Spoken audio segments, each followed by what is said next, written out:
పూణే యువ రియల్టర్ కేతన్ అగర్వాల్ హత్య కేసు దర్యాప్తు కొనసాగుతోంది. నిందితులకు పాలిగ్రాఫ్ టెస్ట్ నిర్వహించేందుకు పోలీసులు చేసిన ప్రయత్నం ఫలించలేదు. లై డిటెక్టర్ టెస్టుకు సియా గోయల్, చేతన్ చౌదరి అంగీకరించలేదు.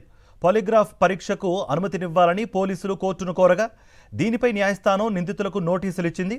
అయితే లై డిటెక్టర్ టెస్టుకు సియా, చేతన్ అంగీకరించకపోవడంతో కోర్టు పర్మిషన్ ఇవ్వలేదు. నిందితులు స్వచ్ఛందంగా అంగీకరిస్తే తప్ప అటువంటి పరీక్షకు అనుమతి ఇవ్వలేమని స్పష్టం చేసింది. ఈ కేసులో సియా, చేతన్కు 14 రోజుల జ్యుడిషియల్ రిమాండ్ విధించడంతో వారిని ఎరవాడ సెంట్రల్ జైలుకు తరలించారు. కేసు దర్యాప్తులో భాగంగా నిందితుల ఫోన్లలో తొలగించిన ఫోన్ కాల్స్, చాట్, ఇతర డేటాను తిరిగి స్వాధీనం చేసుకున్నట్లు లోనావాలా పోలీసులు కోర్టుకు వెల్లడించారు. ఆ డేటాలో వారు కోడ్ భాషల్లో మాట్లాడుకున్నట్లుగా ఉందన్నారు. వాటిని డీకోడ్ చేయడానికి ప్రయత్నిస్తున్నట్టుగా తెలిపారు. ఈ హత్యతో సంబంధం ఉన్నట్లు భావిస్తున్న చేతన్ స్నేహితుడిని కూడా అదుపులోకి తీసుకున్నామని పోలీసులు తెలిపారు. అతన్ని కూడా విచారిస్తున్నామని అన్నారు. ఎవరికీ తెలియకుండా సియా దాచిపెట్టిన మరో ఫోన్ను కూడా స్వాధీనం చేసుకున్నామని పోలీసులు తెలిపారు.